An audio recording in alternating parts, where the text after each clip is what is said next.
Hey guys, hope everyone's still doing okay and enjoying the workouts that Caroline and CJ are doing for you. I've got another little challenge for everybody this week.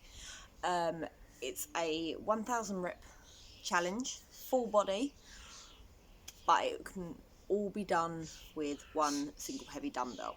Okay, now I know a lot of you probably don't have dumbbells or any weights at home. Not a problem if you don't.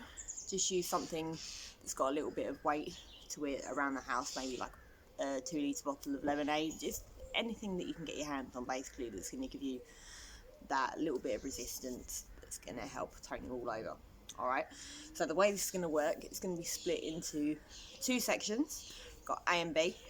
Each one is made up of 5 exercises that you'll do 25 reps of each, and then have a little bit of a rest, and then you're going to repeat another 25 reps of that section before you move on to the next section. Okay, so you're going to do 500 reps for each section. Alright, so I'm going to go through each of the exercises individually. Obviously, if anyone's got any questions or needs alternatives to these exercises, don't be afraid to give me a shout. I'm going to put all of them in the description below, as I always do anyway. So yeah, let's crack on, shall we? I will just say, guys, there is no set rest times for this workout.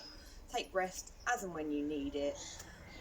Your aim is to try and get through with as minimal as possible. If you want to really challenge yourself, set yourself a timer and time the workout from start to finish, and then in a few weeks' time, try it again, see how your fitness has improved. Alright, so first exercise we're going to do is a single dumbbell thruster.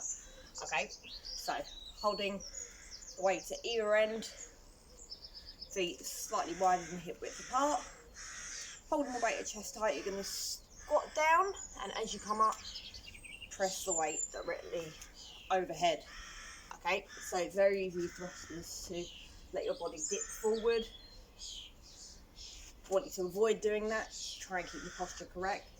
Keep your body up nice and tall. So you're squatting down and press with as much power as you can.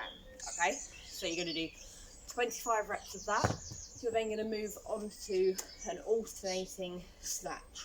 Okay, if you want to vary this up and do 25 reps on one arm, and then in the next round do 25 reps on the other, that's up to you. Personally, I find the easiest way is to alternate them, so that's how I'm going to show it to you, but do it your way. Alright, so having the dumbbell down in between your feet, again, feet just slightly wider than hip and shoulder width apart. So you're going to have an overhand grip of the dumbbell. You're going to come up and you're going to use as much power as you can to get that dumbbell overhead, and then you're going to place it back down. Okay, so you're going to alternate this for each arm. If you've not got something that you feel is heavy enough, guys, go for 2 lighter weights, or maybe like 2 cans of beans, just anything.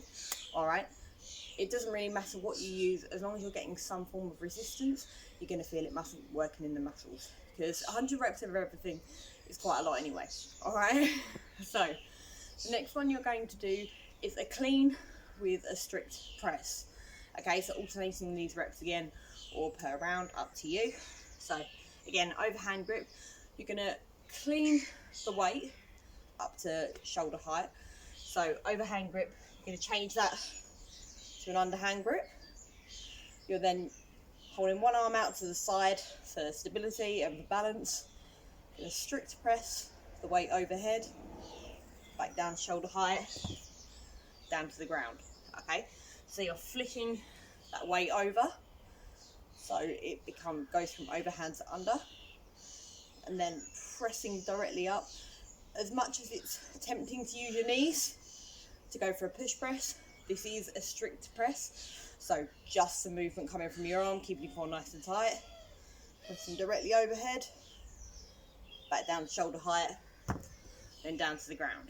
Okay, so 25 reps of that, back and forth, or each round, depending. And yeah, next one we're going to do is a curl with a deadlift.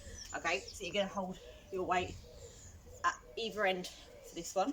I'm going to show you this from the front and the side so you can see exactly what my posture is doing. So shifting those elbows in front of the hips, you're going to do one bicep curl.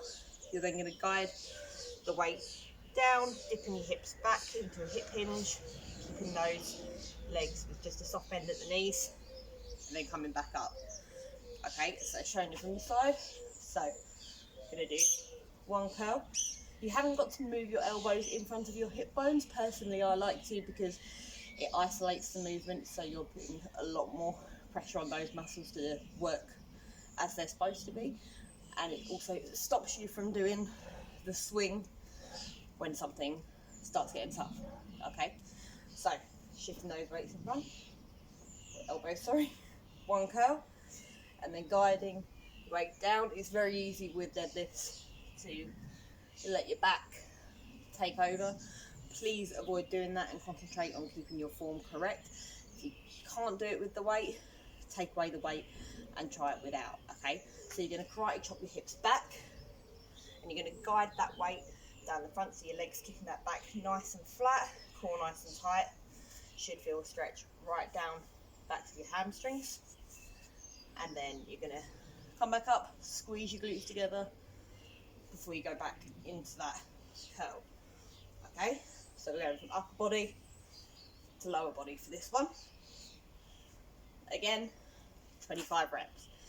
Then we've got one exercise left for section A, and that is going to be a reverse lunge with a row. Okay, so I'll show you this from the side first. Taking a big step behind you into a split stance. You're going to sink down into that lunge position, so two 90-degree angles of the legs, making sure this knee doesn't extend over that foot. You're going to reach down to grab your weight, again trying to make sure your core's nice and tight to keep your back as flat as possible. And you're going to row the weight. Okay, so my advice would be to do 1 rep per lunge, alternating for 25 reps.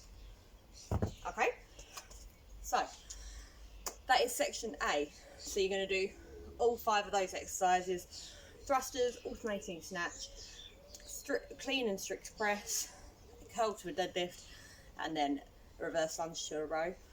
25 reps of each with minimal rest. Then take a minute to rest, have a drink, catch your breath. Then you're going to repeat all of that again for another 25 reps. All right, so going for 50 reps in total. Then we're going to go for section B.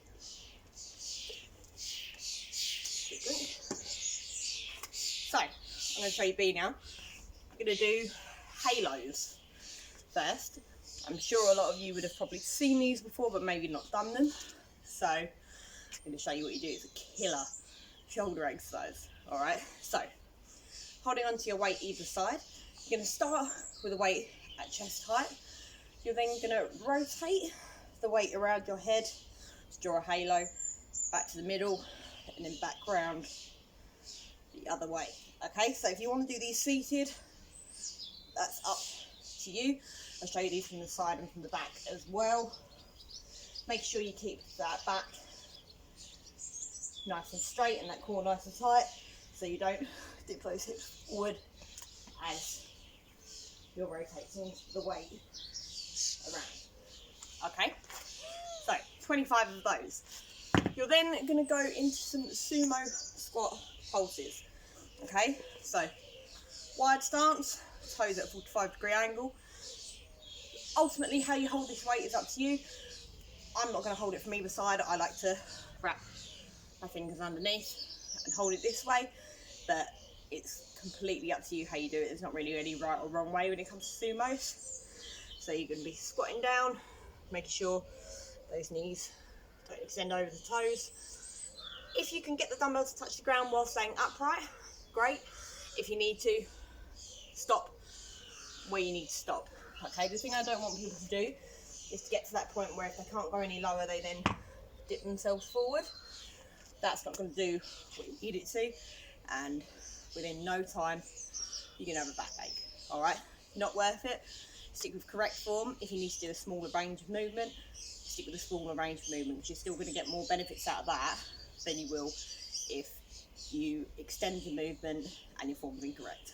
Okay, so squatting down, squeezing those glutes as you come to the top, and sinking back down again, 25 reps. All right, so next ones we're going to do, I'm going to be down on the mat for, we're going to start with a lying chest press to the skull crusher.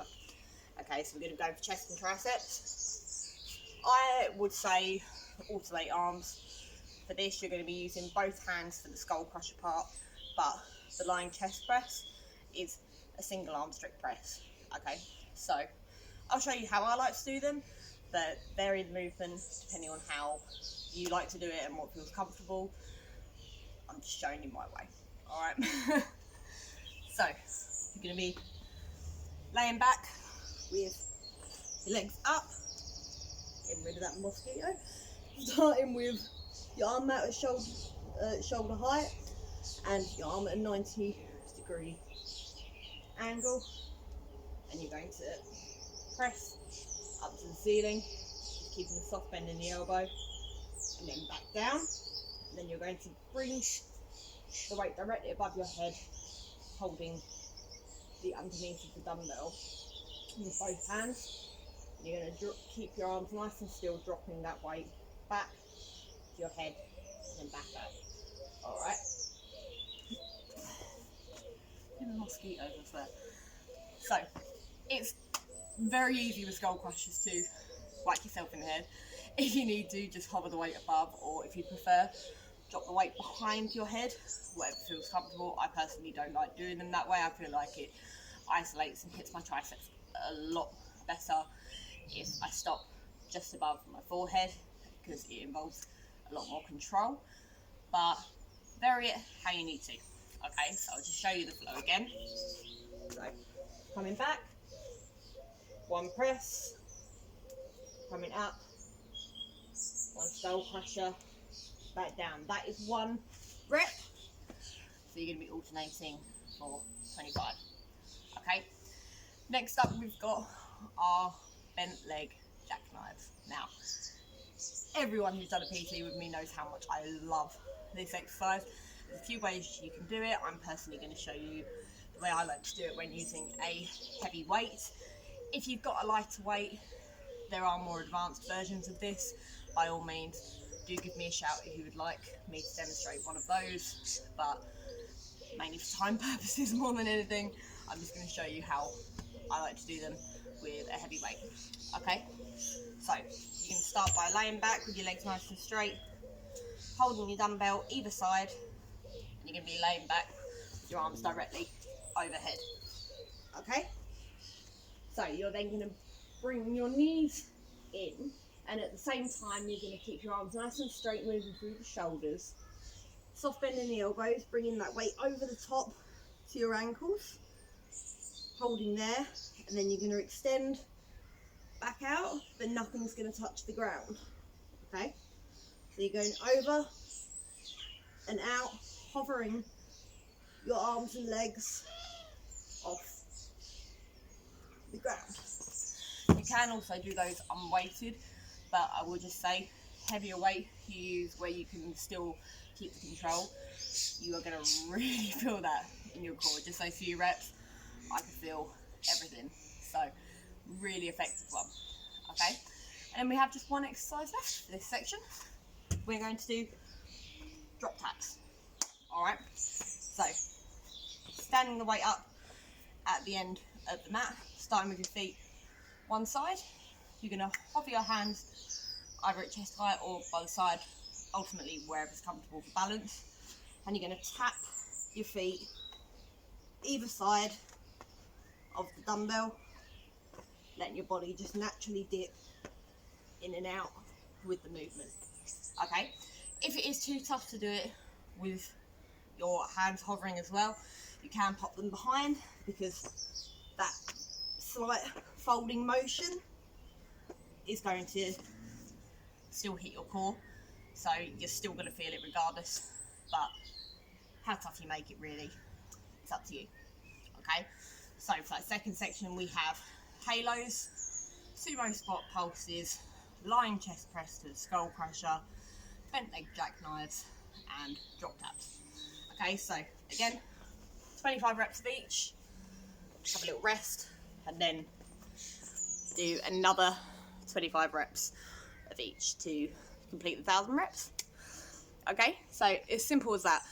There is no set time to this, as much as I call it a challenge. The only person you're in competition here with is yourself. If you want to time yourself and then see if you can beat it at a later date, it's completely up to you. Ultimately, I don't really mind how you do this. If you don't want to do a full 1,000 reps of everything, don't.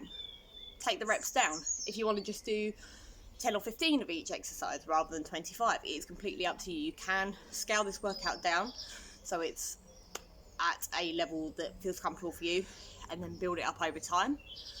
But ultimately, just have fun with it. I don't want anyone to do any workouts that they don't enjoy. So if it's not for you, don't do it. Simple as that. But it is a really great full body toning workout. So by all means, give it a try. Let me know what you think. And yeah, hopefully you enjoy it. So any questions, pop them in the chat. I'm going to put all the exercises and the format in the description below, like I do every week. As I said last week, if anyone's got any requests in regards to what they would like to see me do in this weekly video, or if they've got any particular exercises that they want me to go over, don't be afraid to ask. I am more than happy to try and cover everybody and what everyone would like to see. I do realise it's only one video a week, so I'm limited with what I can do in one session, but I will try my best to give everybody a little bit of what they want to do. Alright, so I'm going to try and keep everything varied. In the meantime, I hope you guys enjoyed the workout, and yeah, stay safe and have a great week.